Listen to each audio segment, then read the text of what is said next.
Okay. He works with everybody who's interested in a heart-centered uh, experience. And he offers the teachings of the shamans, Native Americans, and the lives of the Zen masters. He's a Belvaspada Grand Master, which you'll have to explain what that is to us. It says it's a sacred modality that heals with light and frequency. He's a certified oneness blessing giver, and is absolutely had a lot of years and years of experience as both a Reiki master and working with Tai Chi. So I will let Amos take over, and if there's whatever I missed, please add it. And we welcome you, and we're absolutely thrilled to have you here. Well, I'm blessed to be here. Thank you so much. I always like to, these days, I like to shamelessly promote my amoswithjoy.com website. My wife, Reverend Julie Joy, is often with me, not tonight. Is my solo show, but I like to promote her too. She does psychic readings through the Akashic Records, and we work together at both expos and in our apartment. We see clients all the time. I've found that a lot of times people during my lectures and shows tend to Google my website to see what I'm really about. So I want to do that. We also have a podcast on YouTube. You find us with Amos with Joy. If you stay to the end, I have a special offer for a session with me, just so you all will know. And I want to talk a little bit about these days, people run around a lot, not taking time to take care of themselves. I see it in all my clients. A lot of people used to use the medical field, but now I'm seeing a combination of the utilizing the allopathy, the medical world, as well as medically intuitives, psychics, readers, to work on themselves. My clients span the gauntlet. I see teenagers as well as people in their 80s. It's a vast array of people coming both for medical intuitiveness, spiritual advice, and sometimes a mix of all those things. The more they come to me, the more they shift. Being a medical intuitive, I utilize my gifts to help people on many levels: spiritual, mental, emotional. A lot of times they have a basis in their physical problems that they're having, aches and pains.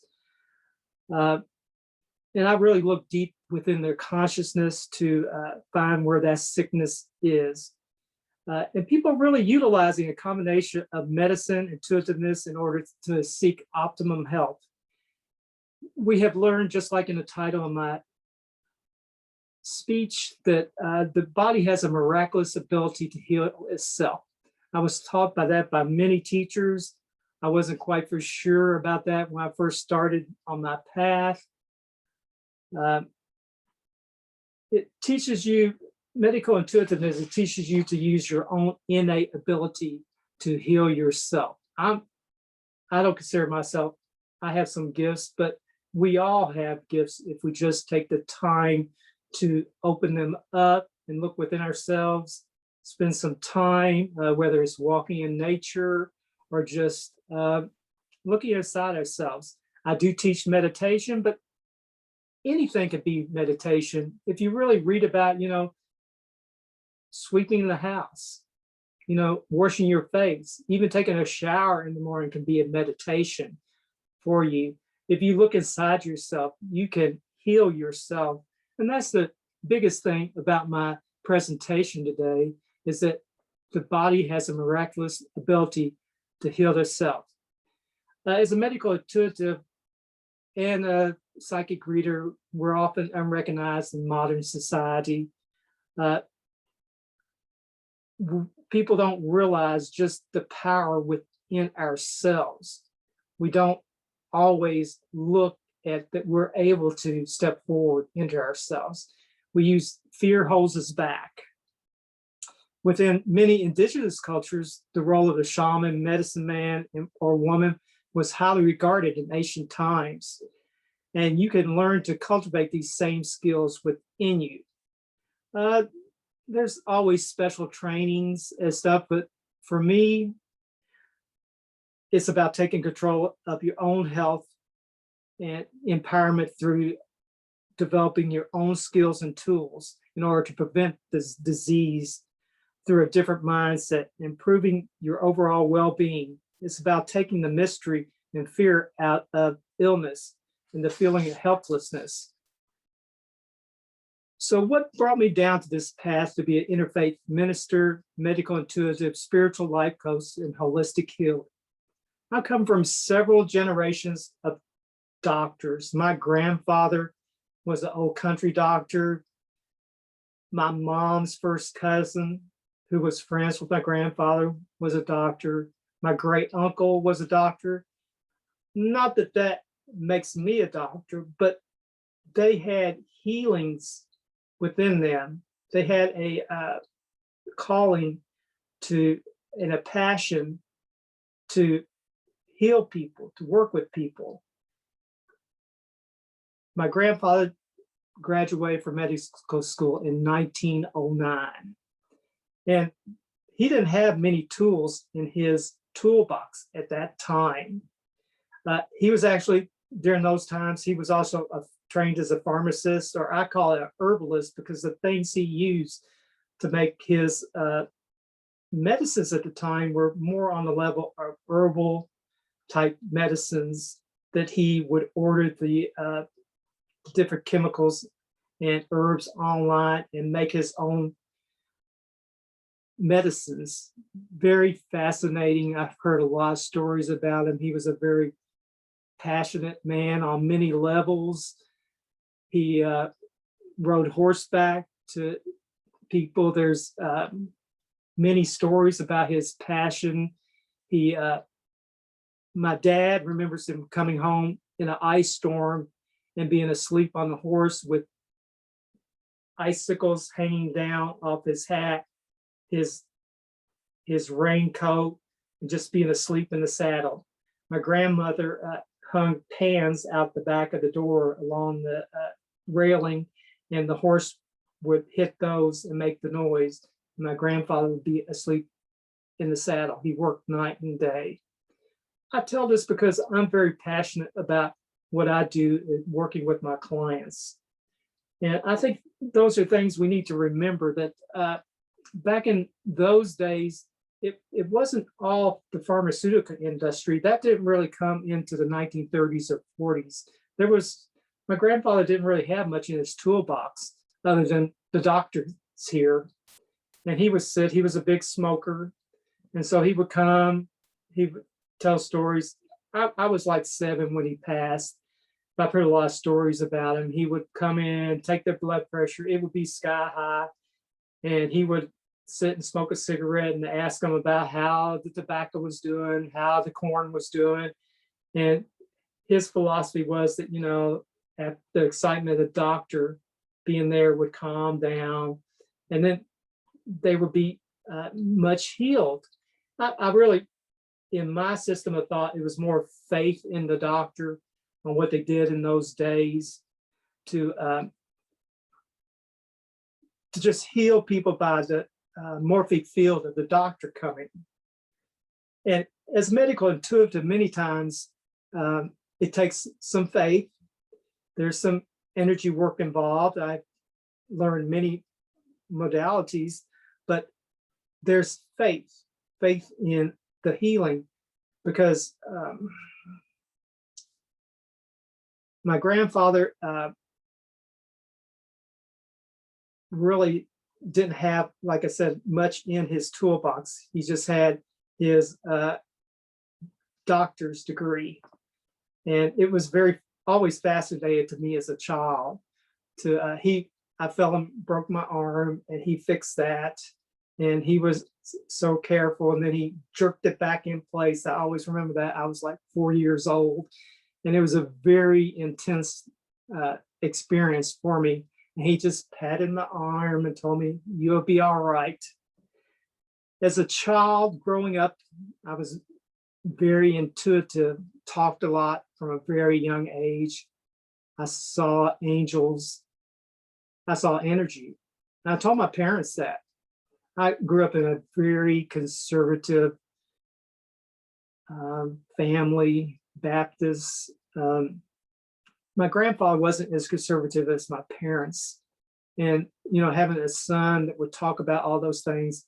By the time I was 5, my dad pointed his finger at me, told me to never, ever talk about that again. And I shut that down for quite a few years. And as I moved toward puberty, in those 12, 13 years old, 14, I began to have a lot of vivid, lucid dreams about many things. I didn't understand what I would call now what spirit was showing me. I was confused. I was in a small town of 1,000 people. Our high school library had about 500 books. But what's interesting is they had 2 books on dream interpretations. Why a conservative town like that, I don't know. But I found those 2 books, and they began to shed light on some of my dreams. I realized that I didn't call it spirit back then talking to me, but I realized that there was a different other dimensions, other things going on in our consciousness. And I began to, I read those books. I began to try to find other books. My brother got braces at that time. And we began to go to what we call the big city, which was Louisville, Kentucky. We lived about 30 miles out. There weren't any 4-lane roads at that time much. So we began to go to the big city, and we went to the mall, as it was called. And there was a bookstore there. And they had books on meditation and metaphysics. I didn't know really what all that stuff meant. So I began to read about that and meditation. By the time I was 17 or 18, I wasn't really meditating, but I was really interested in this so-called meditation. Being from a small town, it was very interesting. No one really knew anything about those kinds of things. That was the weird stuff from India and kinds of things. So as I went into my college years, I was a typical college student, did all the things that college students do, all of them and more probably. But I was still interested in meditation. And there in the 80s, I found some books by a fellow by the name of Gopi Krishna. He had had a kundalini experience in the 30s and 40s. He didn't talk about it for maybe 10 or 15 years, but it was very amazing to me through meditation that he would have had this. He had no guru. He was just a lower level member of the Indian government. And so I read his books. I read like 3 of his books in the 80s and then kind of put that away. I began to take martial arts. I was very interested in that, practicing, and they had extra meditation classes. I didn't know what that meant either, but it was a lot of breathing techniques in order to circulate the chi around your body. And I never had any luck with that. I would take these 3-year classes and do all these breathing exercises, visualizations, and nothing would happen. My karate teacher told me it'd be 40 years before I ever had anything happen to me. And I would do that off and on for 2 or 3 years, where I would meditate pretty intensely, and my dreams would become very, very vivid and lucid. And I would travel in my dreams. And then it would fade off. I'd get busy in life and it'd sink again. And then I'd do that again for 2 or 3 years, and then it would sink. In 2000, my father passed away. He had been sick for a few years, and it was very devastating to me. I grieved a lot. And I also, I was in sort of a rocky marriage at the time, wasn't doing very well. And in 2002, I decided that I was going to do something about my meditation. I started meditating at an hour and a half in the morning and an hour and a half in the evening. Outside, I lived out on a farm. I had this old shed, had a lot of holes in it, but I hung up some old carpets to kind of block off the wind so I could meditate outside. And would, no matter what the weather was, I was determined I would meditate. I started out doing my breathing techniques. I read other books. And as the year went on, I never missed a day. And I would start visualizations that I'd learned. One of them was throwing up a ball of energy through the center axis of my body. Actually, and later on, I made it into a golden ball through the center axis of my body. It's actually very dangerous. You shouldn't do that without proper guidance. But as the year went on, things began to happen around fall, September, October. My abdomen started doing some crazy stuff where it would vibrate and also uncontrollably, just where I couldn't stop it. I kind of thought it was funny because it didn't make me euphoric, but I just thought it was funny. I was having some uncontrolled muscle reactions. And on the night before Thanksgiving, it snowed about 1.5 inches. I was out in my building meditating, and I was doing the technique that I was telling you about. And suddenly I realized what had gone on. I had opened everything up. I actually had opened up all my chakras all the way through and sent a golden thread out the top of my head. And I realized that, oh crap, something's happened. I made it into my house. I was afraid I was going to collapse outside in the snow. I made it to my couch and I started vibrating to such a degree. It was like being hitched up to 500,000 volts of electricity. And the vibration, I was vibrating at a tremendous rate. It was like I was like a plank. I was solid as can be and just like being plugged in. It lasted for 22 minutes and then it was over. And I stood up and almost immediately I got sick. Sickness that I can't really explain even to this day, but it was a type of energy sickness that began to happen to me. I was going through some grief counseling at that time. I emailed my counselor and she goes, "Oh, you've had a kundalini experience." Yeah, well, I kind of understood that. And she said, "You need to email your karate teacher. He's your meditation instructor." Well, he did not like that at all. He didn't believe me. And later on he did, but he told me it was a surge of feminine energy and don't ever talk to him again about it, because he was not into kundalini energy at all. He was a very dark man, not to go into that at that time, but it's okay. It set me down the road to figure out what happened to me. So I went to other meditation instructors. I went to the Buddhists. I meditated with them for a couple of years afterwards, but none of them really understood what had happened to me. I didn't have a guru. I didn't have anyone coaching me on such things as kundalini. And it took, I was really, really sick the first year. I lost down to 129 pounds. I went to my counselor said, "Well, let's make sure there's nothing wrong with you." So I went to the doctor twice in 6 months. They ran all kinds of tests. There was nothing wrong with me. It was an energy sickness.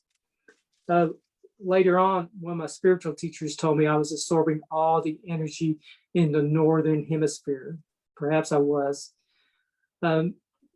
Besides being martial arts, meditated, I worked for UPS for actually 37 years. I was able to continue my job, but it was very difficult. I would have to hold all that energy in during work. I worked in the warehouse, and then when I would come out, I would let it all go, and I would shake so much that my car would shake. It was a tremendously dark time in my life. I guess you would call it the dark night of the soul. No one believed me. My wife at the time did not understand. Friends, family did not understand what went on, because meditation is supposed to make you feel calm, collected. It really centers you. Well, this wasn't what was happening. So within a year, I found this lady that was a healer and decided to go see her. I called her up, made an appointment, and she told me later that she stayed up all night. She knew I was extremely ill. I didn't really know. When I walked in the door of her house, she laid me on the floor and made me a Reiki master. Now, right then and there, I didn't know what she was doing. She did all this stuff. I would probably classify it as hoodoo stuff at that time. I didn't know what she was doing. And she worked on me after that about an hour, and told me to come back. She actually closed down all my chakras. And it stopped the vibrations for a week, but it was like being zipped up in a body bag. I couldn't hardly stand that either, because the energy was just like stuck inside of me. And then over the next 3 to 4 weeks, she opened up all my chakras and helped me center up and get my energy running right again. After 5 sessions, she told me I was stable, and that I didn't have to come back if I didn't want to. But I actually continued to work with her for almost 4 years. Very dark time of my life working. I didn't know how close to death I had come. She told me later I was really nearly died in the kundalini experience, and that when she saw me, my aura looked black and gray, and that I was probably would have died within 2 months. And I go, well, what would have happened to me? She said, heart attack, raging cancer, stroke. You were about gone. Of course, she didn't tell me that till a year later. I went ahead and did Reiki training with her, and really began to, curiosity got the best of me. I began to go out, and I actually went to holistic expos. I saw other psychics, different people. I wanted curiosity. I wanted to see how they work the energies, and begin to study about healing, holistic healing, Reiki, different energy modalities. Very, very curious. I was still in my first marriage at that time. She didn't understand me at all. She thought I had gone absolutely nuts. And I was still suffering from health issues from the Kundalini experience. And eventually, at one of the expos, I saw this man named David. That was all that was on his sign, was David. And he was just sitting there by himself, and I take a seat at his place. And he starts working on me. I start really vibrating, and he starts doing what we'll learn as I talk on, the prayer releases, viruses that were in my body that needed to release, different things that were going on. He said I was on the way for Parkinson's because of here's your reminder. The way I was reacting and walking, and how he observed me at that time. And I probably was, I really believe that, but I didn't know anything. He was a medical intuitive, and I'd had some Reiki and stuff, but his healing was different than anything I had ever seen. And he worked on me, told me to come back see him in 30 days. Well, I didn't see him probably for 60 to 90 days, but I ran him down again. He worked on me. And after seeing him a few times, I began to curious about studying with him. This was probably in 2009. I started studying with him. I was still working at UPS. So I began to study with him and sit with him while he saw clients. And whenever I had a chance on weekends or during vacations, and begin to learn exactly what he did. And it's not, I did other healing modalities too during this time, but the last 12 to 13 years, I've studied with him a lot. And hence, that's why I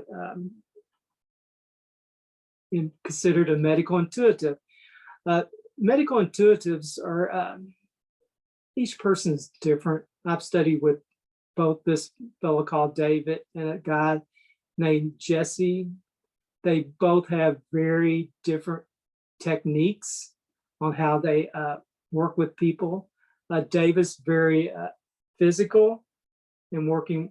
He actually works on many levels, but Jesse works on different levels too. He sees more energy and works within the chakras on a different kind of clairvoyant level than David, as well as I combo in a little different technique than they do, because we all combo in as healers. We learn what we learn, and then we create our own, not modality, but how we do the things that we learn.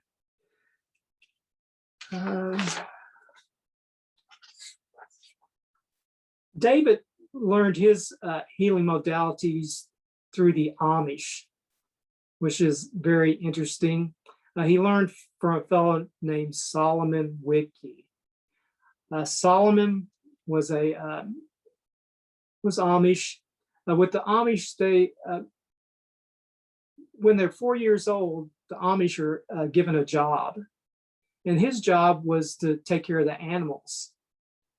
And Solomon, he worked well with the animals, and he always had a great gift on healing them. When he was 7, he had a horse that he couldn't heal. Nothing they did, he couldn't, the feed, the different things that he would use, the horse kept getting sicker and sicker. And he was concerned. So at 7, he prayed and prayed to God, and prayed to God. And God gave him what we call now a code, which is actually some numbers and letters that have a vibration to them. And he used that vibration on the horse, and the horse got well. Well, it started Solomon on his pathway to being a healer. He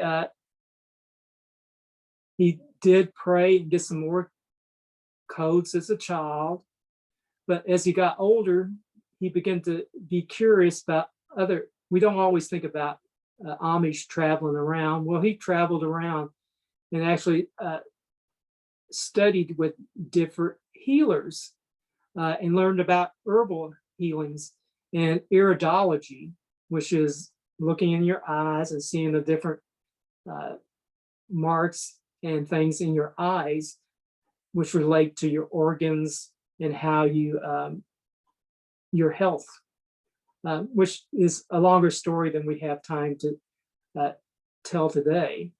But as he used it all on animals, horses, cows, and animals there in the Amish community. And as this was the 1970s, and he began to come up with some different herbal remedies and such. And as it went along, people began to ask him to work on them.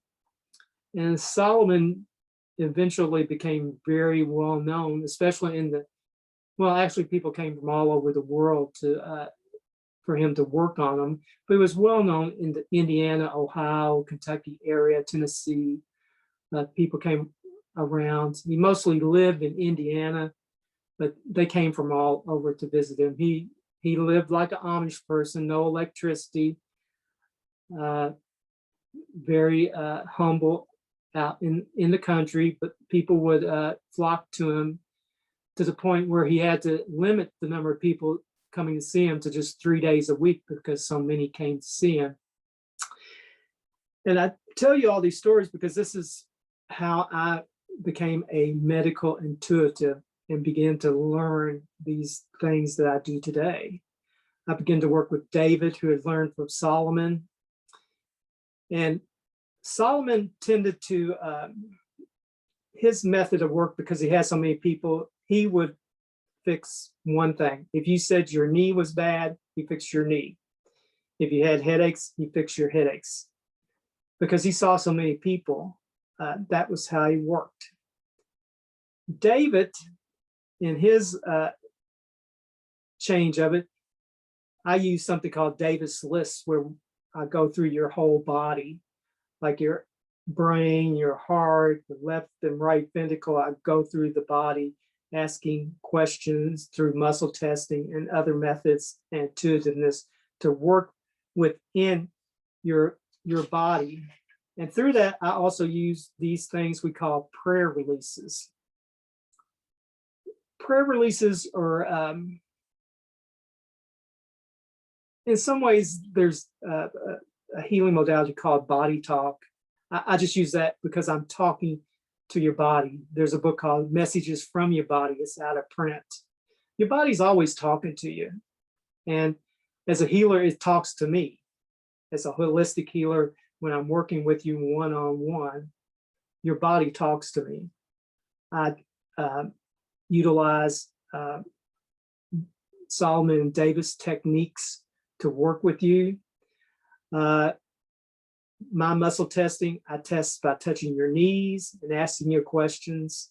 Muscle testing, I know that Solomon was a big, I know a lot of traditional people that pushing on the arm and ask the different questions. David worked with autistic children, and thousands of them he's worked with, and they're not able to, to push on their arms.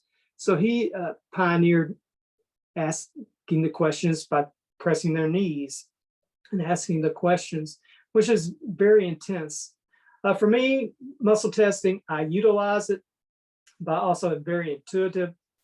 I hear yes and no answers when I'm working with people. So it's not always just the muscle testing for me.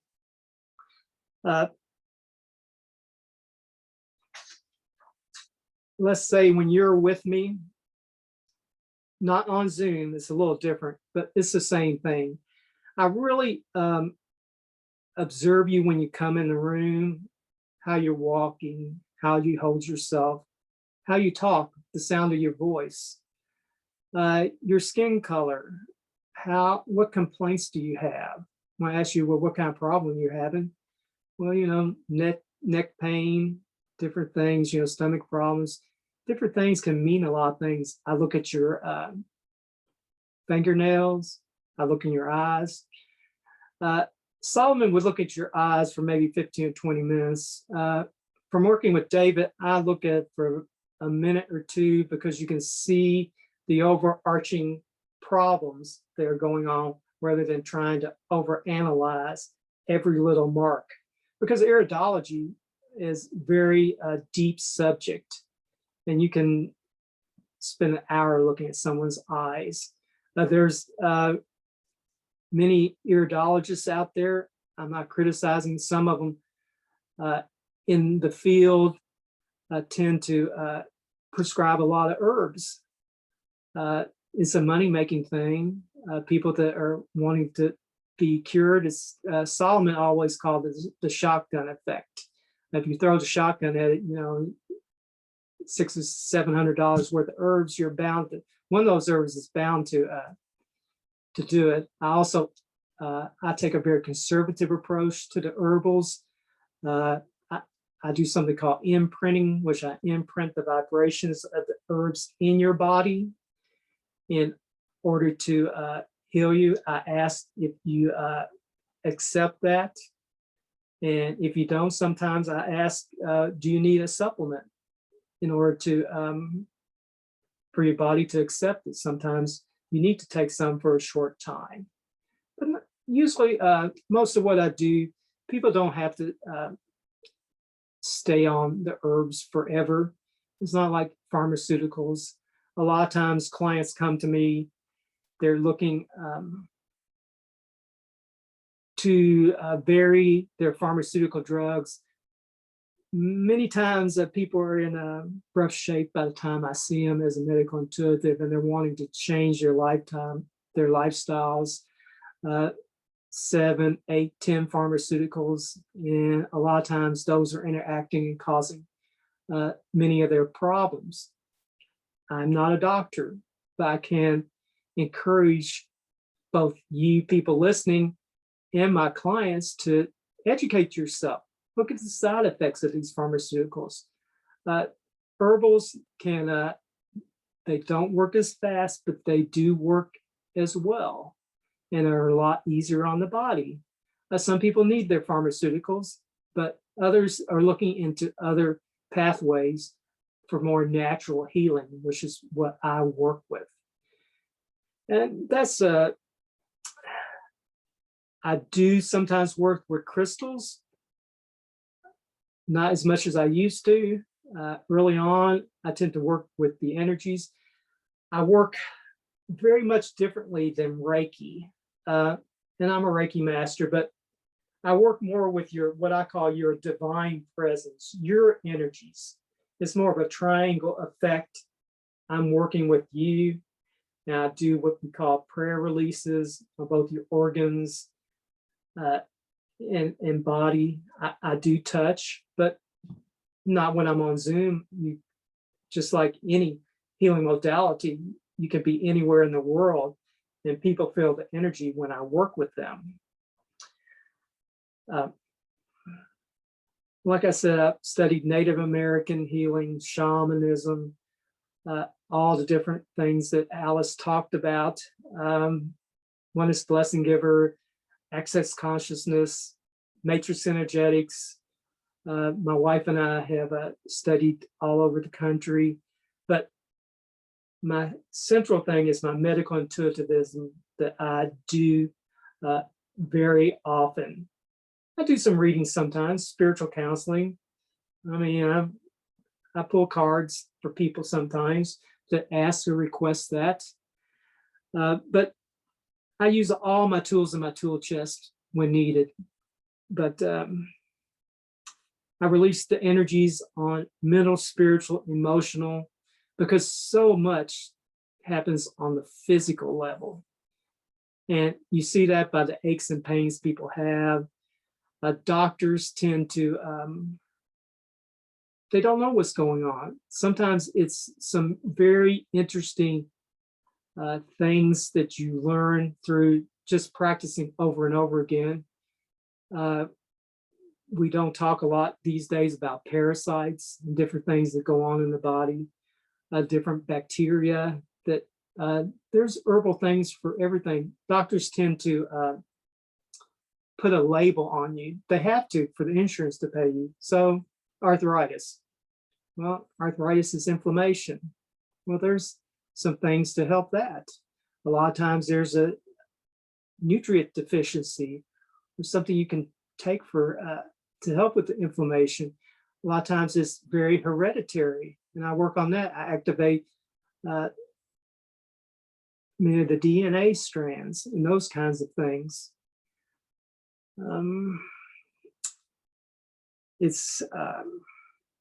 I always like to educate my clients.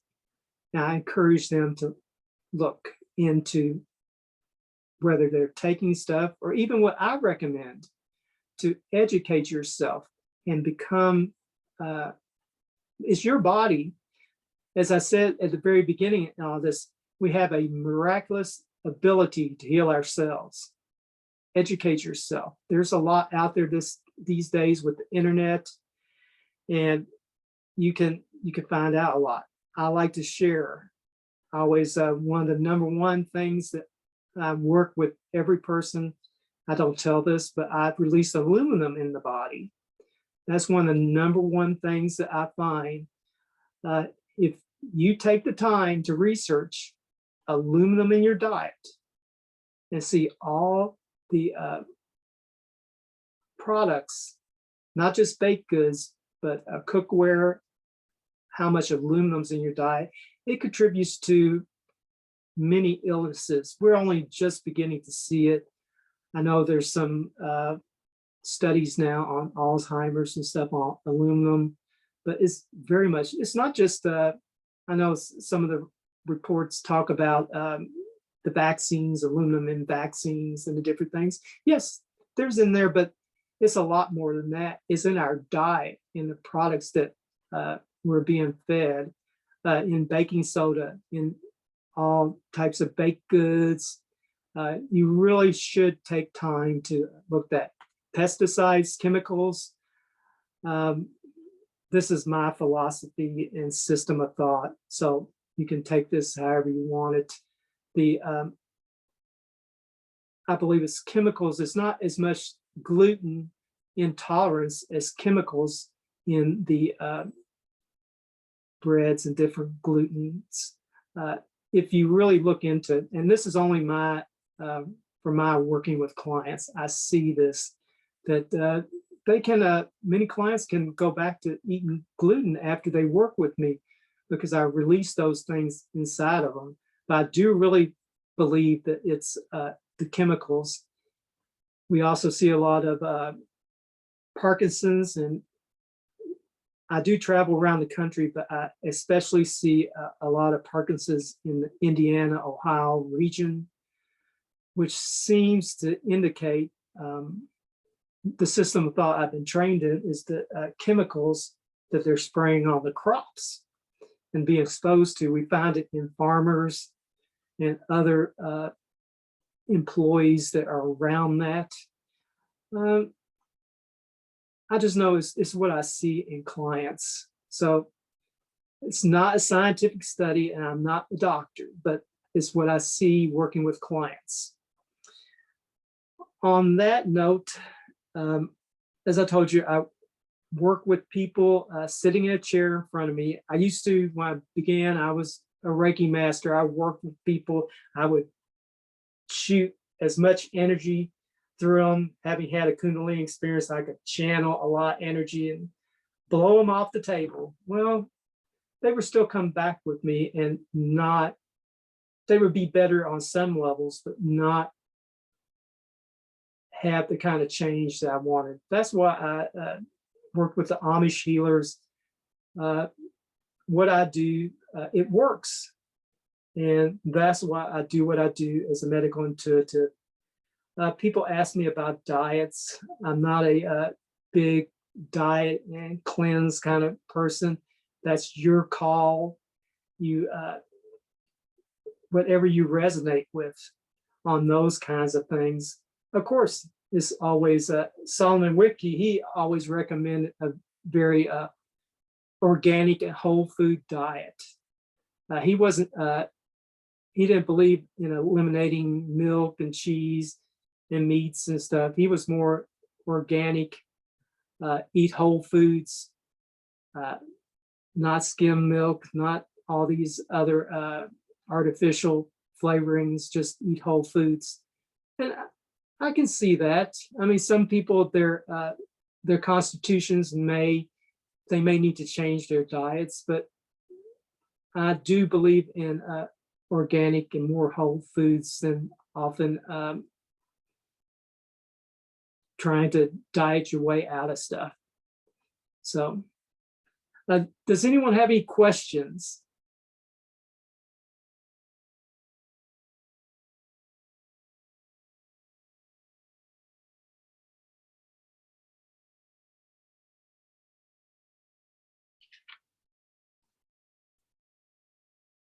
We are at that point.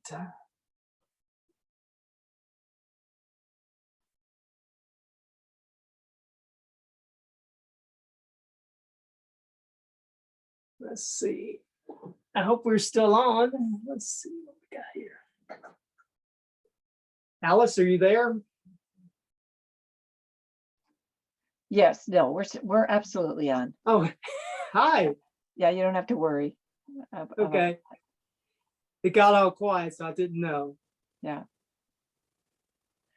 I would be glad to take some client questions from people if they would like. Okay.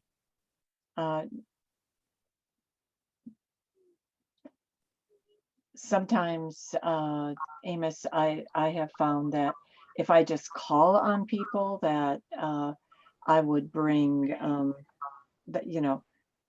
forth questions, but sometimes people just absorb what you have to say and don't Oh, have any. And that's fine too. I'd like to also remind people that I'm going to be in DC on June 12th. They can, there's a scheduler there on my website if they want to schedule with me. For those people on this call, I'm offering a $40 for 30 minutes session. They can work with me. I usually charge $100 for 45 minutes. So I'm offering a special $40 for 30 minutes. All they have to do is say they heard me talk on this presentation and raise a light. And I can, I know you all said you can forward that out to the people on emails, and that would be fine. Anybody that you have that just wants to do that.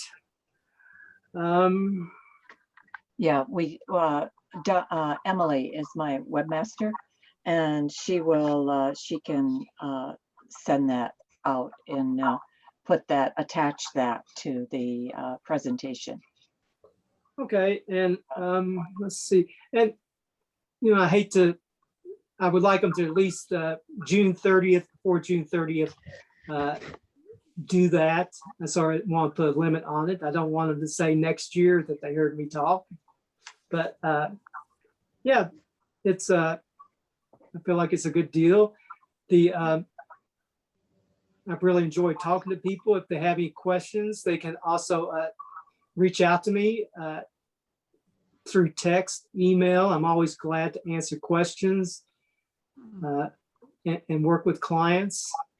I'm very open and very helpful in anything that they want to know. Super. Thank you, Amos. And what we generally do after we'll absolutely put that offer out there exactly as you presented it, that your normal price is $100 for 45 minutes, and that you're offering the special of $40 for 30 minutes, provided they say that they heard you on this presentation. So to wrap up, what we generally do is we do a healing prayer, and we start, and I'll come to you last, so that because so many other people here have been part of us, so that they kind of know. I will start the prayer, and it's a prayer circle. So we include the number, you include your intentions for who you want to say. I'll ask the people on the screen first, then I'll just go down the list of anybody else that may be, in the background that isn't on the screen. And if for some reason I miss your name, please just, say it, unmute yourself and say it, because for me, I know it's a very important way of ending a meeting. And for whatever reason, more and more and more people have had crises, and not even due to COVID, but crises, other personal crises that had to be dealt with. So everybody has a whole group of people that they want to, to include. So if right now, if everybody would very gently close their eyes, place your hands on your lap in what I call the receptive position, palms facing up. Take a deep breath in and exhale. Dear Mother, Father, God, Divine Infinite Spirit, source of all that is, I ask to be connected to you, to my higher self, and to the higher self of everyone here present. I ask for the assistance of the angels, the archangels, the ascended masters, the Reiki masters. And I ask for special healing for the following: my son, my daughter-in-law, my grandbaby, and all those that are on the brink of a new union together, that they have been putting off getting married because of COVID and are now going to go through with it.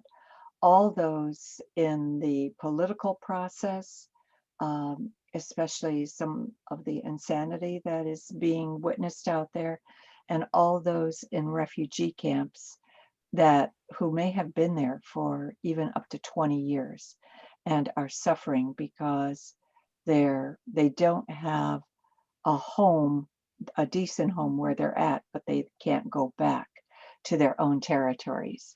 And Marilyn, I'm going to go with you next. Unmute yourself.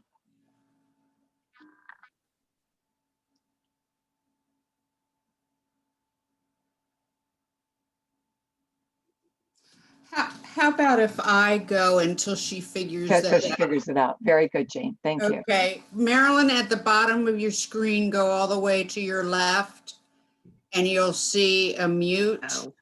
You see, well, there you are. Go ahead. There you are. You just muted it. Yeah, I'll go ahead. I wish to have my twin brother awakened and moving towards a healthy life for himself, mentally and physically. Observation of my grandchildren and health for them and for my husband's 3 sons, so that they can live a healthy and fruitful life. My siblings, my dear friends, 2 of who are here, Marilyn and Joycey, that their lives can be enhanced by the spiritual life. That's for me. That's all for me. Thank you. And Lisa. I would just like to send up a prayer for just a dear, beautiful friend, my friend Dusty, who's deathly ill. So, thank you. Thank you. And Marilyn, did you figured out how to do that? How to unmute yourself? Bottom left-hand corner. There you go. Great. Did I get it? You did. I did. Okay. You know, I have so many things I've heard some pains about myself, but I do have a friend who has been diagnosed with the autoimmune disease and is, you know, in serious condition. So I would just, his name is Devin. I would just like to lift him up and pray for his healing. Thank you. Thank That was you. beautiful. Thank you. And Beverly. Yeah, thank you. I'd like to say a prayer for my siblings and their partners. Some of them are, one is particularly fairly ill, my sister Louise, and she's also grieving the loss of her sister-in-law, very recent. And my children, my 3 children and their partners, and my grandchildren. And Great. for myself, I'd like a prayer to help me connect with like-minded people in my area. I'd really like some more support. I'm really liking what you are doing, Alice, what I'm seeing. Find it very valuable, but I'd like to see if there's something more closer to home. And your area is where? I'm in Prince George in the middle of BC in Canada. Oh, in Canada. Yes. Okay. Okay. God bless you. Thank you. All right. And Joyce, thank you.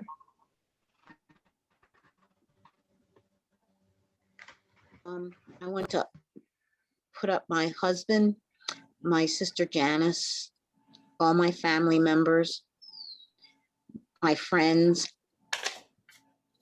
and the overall issues in the world. Thank you. Thank you.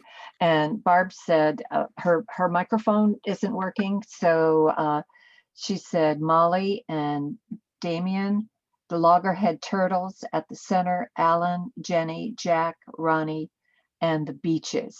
And then she had to leave. And so I am going to go with Joe Powers. I know she's in the background. Did you mean? Joe? Oh, she somehow something happened to her. Do you mean Joe Pitcher or Joe Oh, Joe Power? Pitcher, right. I'm sorry. I said Joe Powers. I meant Joe Pitcher. Oh, okay. Thank you, Alice. I'd like to lift up my family, my relationships in general, that they be healthy and loving, and all who suffer, especially the animals. And I lift up Rocky and Zen. Thank you. Excellent. Thank you. Ashley? I'd like to lift up my brother and my mother and anyone that is suffering from mental health issues. And I'd also like to pray for all animals, especially those that are in testing facilities. Yeah, of course. Excellent. Thank you. Emily? Hi, I'm here. Yes, I'd like to say a prayer for my father's health and also Olive, who suffers from leukemia, and myself, and all the people who are going through depression or any kind of emotional pain in the moment. Thank you. Very, very important. Kathy? Yes, thank you. I'd just like to pray for my partner Chris for his health, and for my sister Patricia, and for her health, and for my own health, for mental health and physical health. Thank you. Excellent. Thank you. Marilyn?